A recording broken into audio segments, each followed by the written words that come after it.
Drag and Drive is finally out, and with it, we have the reveal of who is actually developing the title. In this video, I want to have a look at this game's credits, explain who the people are, and just talk a little bit about what these names and what the configuration of these credits may suggest about Nintendo going forward.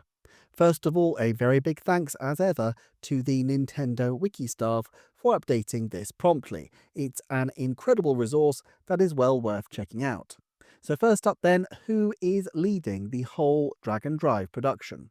The director, in this case on the game, is Yoshinori Konishi, who has worked with EPD9 on programming for a very long time, including on pretty much every EPD9 project, except for ARMS, since about 2011. That means every Mario Kart, Nintendogs and Cats, and a sideline on Wii Fit Plus programming.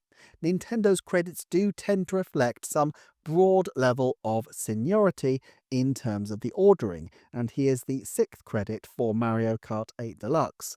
The player programming was done by Hiroki Hamare, who was also programming for Ring Fit Adventure and Nintendo Switch Sport, and has a special thanks on Dr. Kawashima's brain training for Nintendo Switch, all previously developed under the aegis of EPD4, Kawamoto's department. The UI programmer Masato Orishigi was also credited on Switch Sports and Zelda Tears of the Kingdom, while the art director and character designer Takahisa Ikejiri was a veteran of Super Mario Bros. Wonder, Splatoon 2 and 3, and worked on Nintendo Badge Arcade. He joined as a recruit in 2015. The overall producer for this title, though, the person who would be ultimately responsible for getting it together and selling it to the Nintendo top brass, is Hisashi Nagami, who is the producer for Animal Crossing and Splatoon and a deputy manager for the whole of the entertainment planning division at Nintendo. There's also Yuta Yamashita, who has bounced between supporting EPD8, including on Captain Toad, Super Mario Odyssey, and Donkey Kong Bonanza, as well as helping the Mario staff. So these are some of the main people involved, but what can we learn about this overall? Firstly, the team behind this game is very small indeed, with the credits for the localization team being far longer than the ones for the core developers. Secondly, while we are used to discussing the entertainment planning and development groups, and we still see people attached to a particular group or another, the senior figures at the company, like Nagami, appear to gather together teams, at least for smaller projects, with much greater flexibility.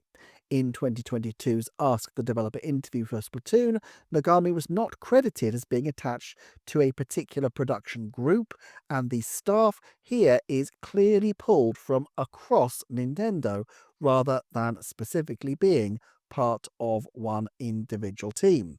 We saw a similar kind of thing with Yoshia Sakamoto, who in 2024 was credited no longer as being with EPD7, which is where he has been for a very long time, but as the producer all the same for Famicom Detective Club, Amy the Smiling Man. It seems that these top figures at Nintendo are necessary for getting a game greenlit, as an internal project at least. EPD do have a coordinating unit, which used to be EPD1 and EPD2, dealing with external development groups, although even then, many senior Nintendo people work heavily with these companies, including, for example, as directors on the Fire Emblem series. Beyond the core names, we also see other people getting involved. In the special thanks credits, we see some familiar names. There is Koichi Kawamoto and Takehiro Dota, who are of course behind the Nintendo Switch 2 system, while Kosuke Ibuki is the supremo of the Mario Kart series as well as ARMS, and there are other people on this list with fairly long experience of supporting on the technical aspects of games, for example.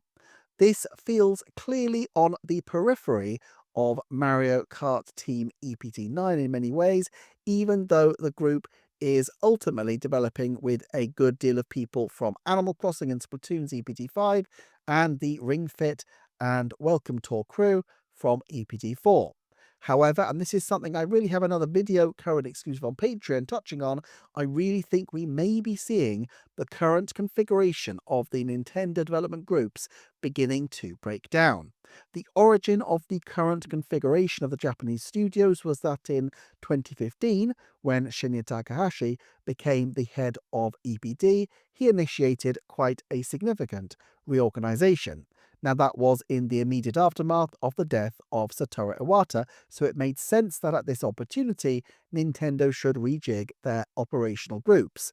But a decade has passed since then. Yoshiaki Koizumi has been promoted to be the deputy in charge of this new group, and Nintendo has grown considerably and is on the cusp of moving into a new and much larger building later this decade. At the same time, some teams seem to have pretty much disappeared completely. It's still not entirely clear if EPD7 exists as a discrete grouping, although hopefully the Tomodachi Life credits will ultimately give us that insight when that game releases for Switch next year.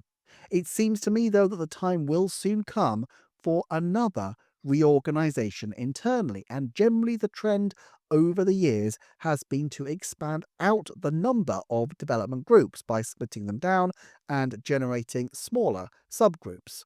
All that said, I suspect there will always be a need for smaller teams to be created according to need and to spin off from other groups. It also seems plausible that this is all part of the iterative process for many game collections, such as with Switch Sports, 1-2-Switch, and Mario Party, where some of these mechanics will be deemed good enough that they could actually be included in their own game, as opposed to just being, as here, a small downloadable title.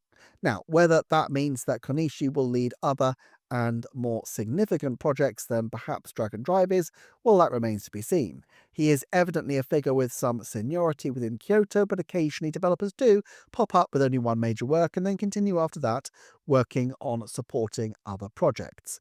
I do think, though, that we may see more frequent instances of younger developers being given an opportunity to do smaller titles. Even if Dragon Drive doesn't end up being the most successful example ever of the type, Nintendo has always had smaller titles like Box Boy and Snipperclips and even Jump Rope Challenge running alongside their more established fare. And if we're getting to a stage where there are long gaps in development between major AAA titles, then having a smaller experimental game every now and then would become all the more important. Now, Nintendo themselves haven't really gone into how all this developed. Sadly, it didn't scoop and ask the developer interview this time. In 2017, during an interview about ARMS, Kosuke Ibuki confirmed that many of the development teams had different ideas and prototypes on the boil at once, and so it seems plausible that this whole thing was nurtured to full development precisely because it was a great Switch 2 exclusive and used the system's unique mechanics. It's also evident that the groups have a large number of standing staff members who bop from project to project, not necessarily under the mantle of any particular development group. It's not uncommon to see credits for Breath of the Wild and Super Mario Odyssey, and then Animal Crossing New Horizon on individuals' credit lists, all ostensibly different studios within Nintendo, but it's reflective of where Nintendo's attention clearly was at different points in time, that they had a standing group going to developing their next major AAA title. I hope you enjoyed this video, and if you would like to share it or to comment and subscribe, I would really appreciate it. Even if not, though, I appreciate you visiting, and you might want to consider checking out these videos or indeed going over to the Patreon, where I have a deep dive on my own prognosis for what Nintendo might get up to in 2030 in terms of their arrangements for their development staff. Thank you so much for watching. I'll see you next time for another Nintendo Forecast.